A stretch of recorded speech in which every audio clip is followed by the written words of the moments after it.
Hello बच्चों, कैसे हैं आप। मैं आपकी टीचर सुमन शर्मा एक बार फिर से अपने चैनल पर आप सभी बच्चों का स्वागत करती हूं और आशा करती हूं कि आप सभी बढ़िया बढ़िया होंगे, मस्त होंगे बच्चों। तो आज मैं कक्षा 8 प्रतिभा हिंदी पाठमाला से पाठ 15 असाध्य एड्स आपको समझाने जा रही हूं। यह एक स्वास्थ्य परक लेख है, लेख मानी आर्टिकल है, और इसे लिखा है दीपिका गुप्ता जी ने। और इस पाठ को शुरू करने से पहले मैं आप सबसे कहना चाहूँगी, जो बच्चे पहली बार इस लिंक से जुड़े हैं प्लीज़ वो मेरे चैनल को लाइक करें, शेयर करें और सब्सक्राइब करें, जिससे समय समय पर आपको हिंदी विषय संबंधी जानकारी मिले और हम आपके लिए और बेहतर बढ़िया तरीके से रचनाएं लेकर आएँ, उनके अर्थ आपको और आसान सरल भाषा में समझा सकें। तो बच्चों शुरू करते हैं पाठ 15 असाध्य एड्स। ये एक बीमारी है जिसे आप सबको पता होगा। एड्स एक असाध्य रोग है। मनुष्य इसका इलाज ढूंढने में निरंतर लगा हुआ है। इस समय तक इसका कोई इलाज नहीं, परंतु सही जानकारी ही हमें इस रोग से बचा सकती है। ऐसी स्थिति में यह जानकारी शिक्षा का एक आवश्यक अंग है। विद्यार्थी निश्चित रूप से इस उपयोगी ज्ञान से लाभान्वित होंगे। चलो शुरू करते हैं। असाध्य एड्स। प्रतिदिन की भांति आज जब मैं 8वीं कक्षा में पहुंची तो कुछ असामान्य सा शोर हो रहा था। मेरी उपस्थिति को महसूस करते हुए सभी भागकर अपनी अपनी निर्धारित स्थान पर जा बैठे। मैं कुछ कहूँ इससे पहले रोहन बोला, मैम आदिल रो रहा है। कक्षा लगभग शांत हो चुकी थी। मैंने चारों ओर देखा। मेरी दृष्टि आदिल पर पड़ी। उसकी आंखें लाल और चेहरे पर क्रोध स्पष्ट दिखाई दे रहा था। मैंने पूछा, क्या बात है आदिल। उसने कुछ नहीं कहकर बात को टालना चाहा, पर रोहन फिर बोल पड़ा, मैम जतिन और मयंक इसे एडिल एडिल कह के चिढ़ा रहे थे। इस पर आदिल ने रोहन को बैठने का इशारा करते हुए मुझसे फिर वही कहा, नो मैम कुछ नहीं। मैंने भी यही सोचा कि बच्चे एक दूसरे का नाम बिगाड़ने की शरारत तो करते ही हैं। मैंने पढ़ाना शुरू कर दिया। एक बार के लिए मैंने मन में यह सोचा कि इतनी सी बात पे रोने वाला तो आदिल है नहीं। फिर पढ़ाकर बाहर निकली, अगली कक्षा में चली गई। यह बात मैं बिल्कुल भूल ही गई थी। छुट्टी के बाद जब मैं स्टाफ रूम में बाहर निकल रही थी तो लगभग सभी बच्चे जा चुके थे। कॉरिडोर खाली था। तभी मैंने रोहन और आदिल को आते देखा और दोनों के गंभीर चेहरों को देखकर सारी बात पुनः याद आ गई। मैंने तुरंत पूछा, आदिल क्या बात है, मुझे बताओ, शायद मैं तुम्हारी मदद कर सकूं। आदिल कुछ नहीं बोला। उसकी आंखों में फिर आंसू तैरने लगे। तो रोहन ने बताया, मैम इसके दादाजी HIV पॉजिटिव हैं, इसलिए मयंक और जतिन इसे एडिल एडिल कह के चिढ़ा रहे थे। सुनकर मैं चौंक गई। मैं जिसे बच्चों की शैतानी समझ रही थी वह तो काफ़ी गंभीर बात थी। स्वयं को संयत कर मैंने कहा, यह तो बड़े दुख की बात है, पर तुमने यह सब कक्षा में क्यों नहीं बताया। इस पर आदिल ने कहा, मयंक के पिताजी डॉक्टर हैं, उन्हीं की देख रेख में मेरे दादाजी का इलाज चल रहा है। अच्छा ठीक है, मैं उन्हें समझाऊंगी, कह के मैंने बच्चों को भेज दिया और स्वयं भी घर आ गई। घर आकर भी मेरे दिमाग में यही चलता रहा कि यह उपेक्षा करने की बात नहीं, बच्चों को सही मार्गदर्शन की आवश्यकता है। एक बार सोचा कि कल मैं ही उन्हें समझाऊंगी। फिर मुझे कुछ संकोच हुआ कि मैं इस विषय पर इतनी अच्छी तरह से बच्चों की सभी जिज्ञासाएं शांत नहीं कर पाऊंगी। अच्छा तो यही रहेगा कि इस विषय के किसी अच्छे जानकार के साथ बच्चों के लिए एक कार्यशाला का आयोजन किया जाए, यानी बच्चों के साथ एक कार्यशाला करी जाए जिसके अंदर ये सारी जानकारियां बच्चों को दी जाए। यह विषय मजाक बनने का नहीं है। संभवतः बच्चों के मन में अधकचरी जानकारी के साथ साथ कुछ भ्रांतियां भी हैं। इनका निराकरण बहुत ज़रूरी है। यही सब सोचते हुए मैंने स्वास्थ्य एवं परिवार कल्याण विभाग में कार्यरत अपने एक मित्र को फ़ोन किया। उनसे बात करते ही मेरी सारी उलझनें दूर हो गई।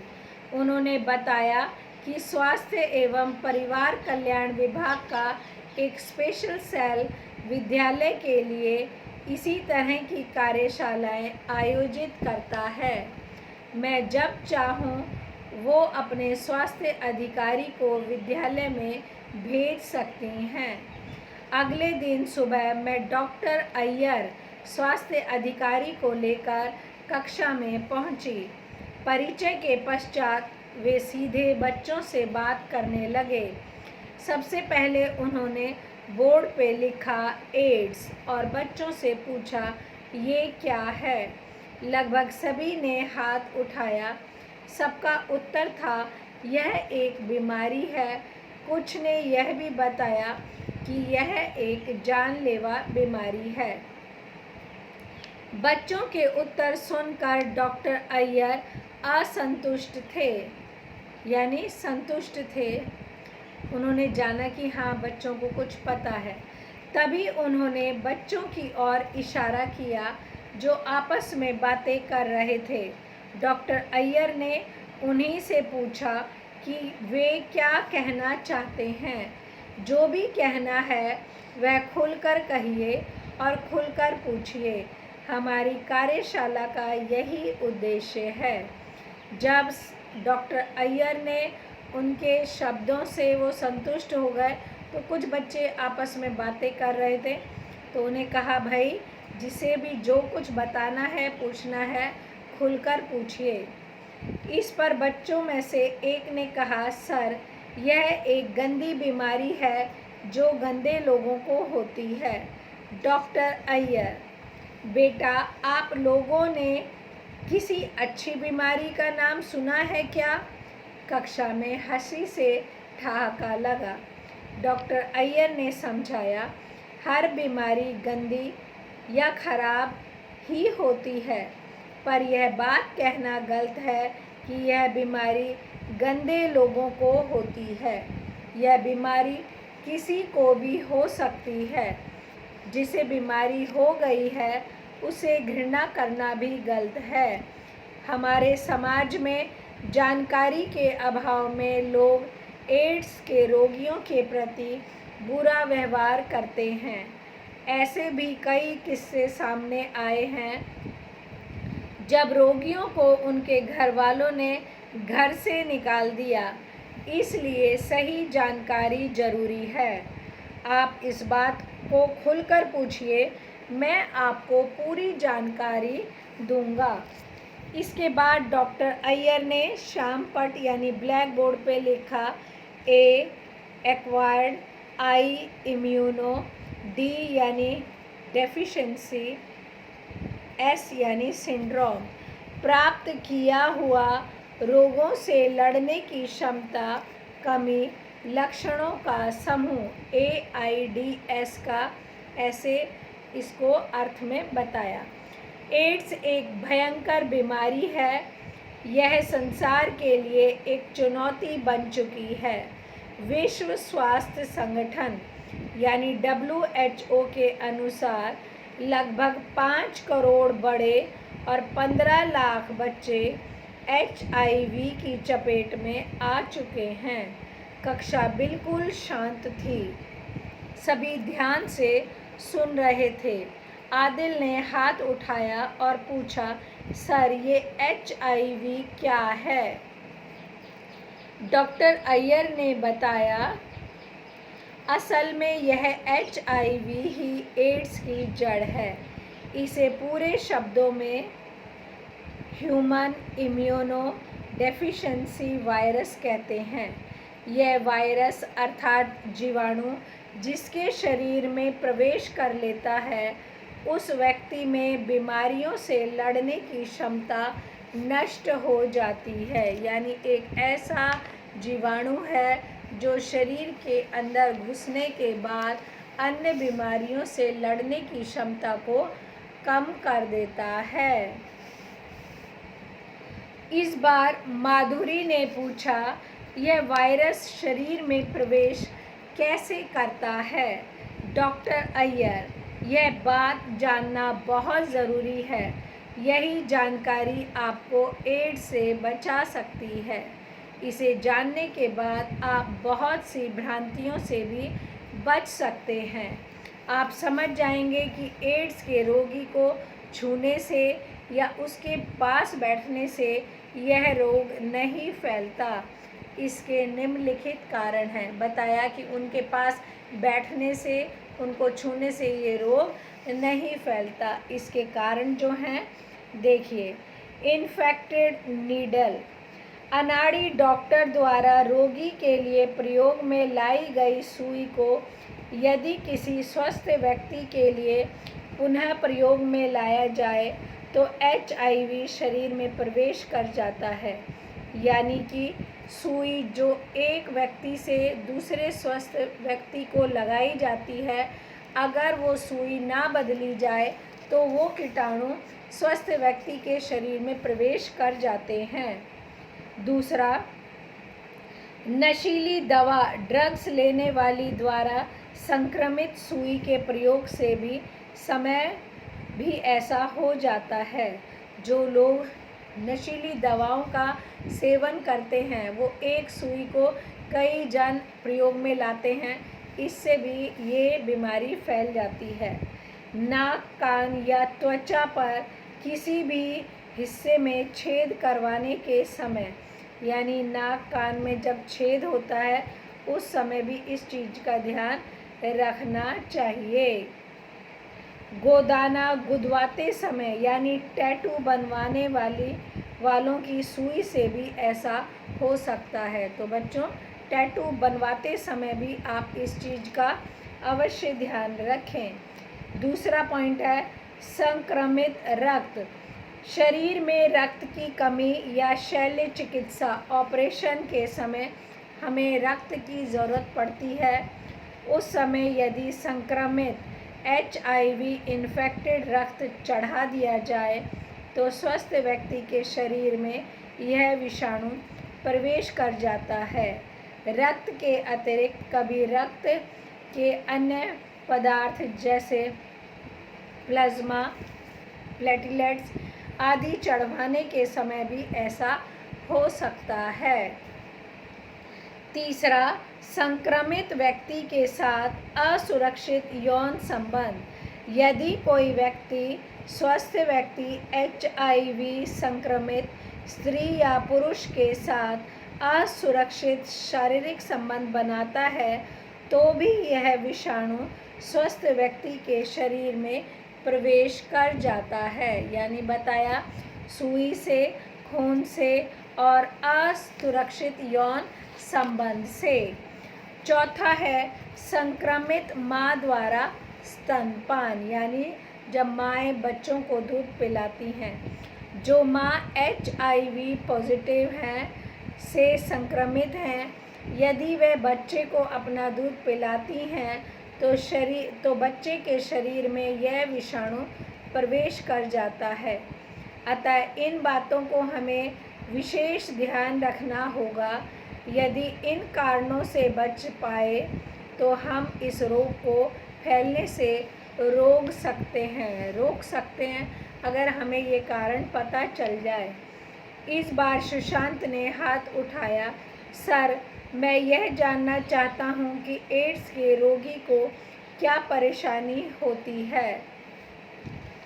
डॉक्टर अय्यर, एड्स से ग्रसित व्यक्ति का वजन लगातार घटने लगता है।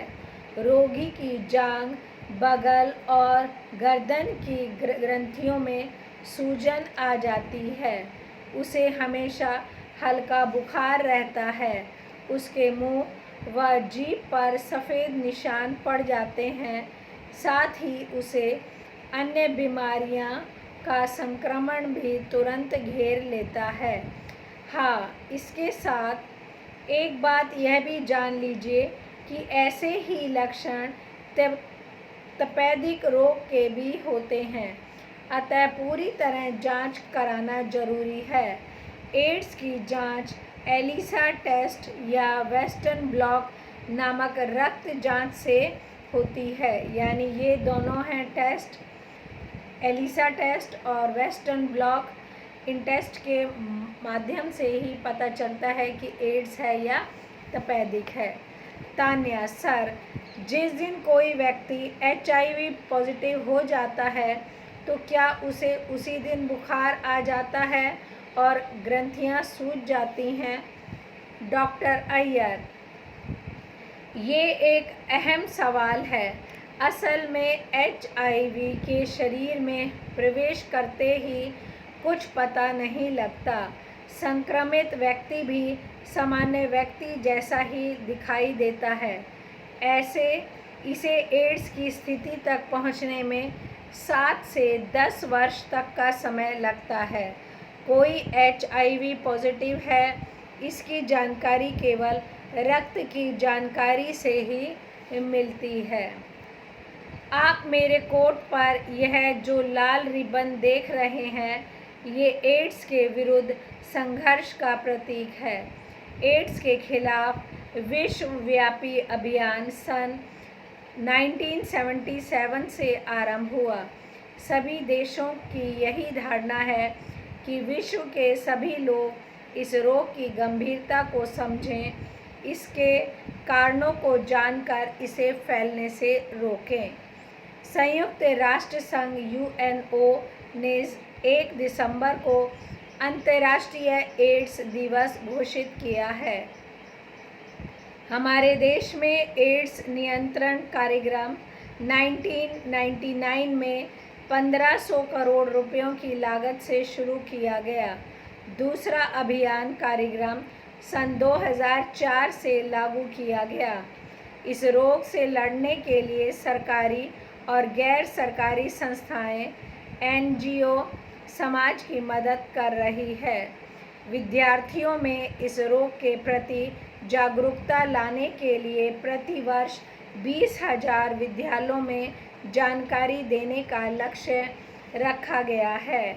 आपके विद्यालय में आज की कार्यशाला भी इसी अभियान का अंग है।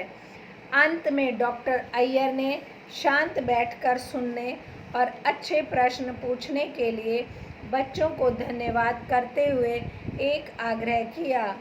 आप सभी इस देश के आने वाले जिम्मेदार नागरिक हैं।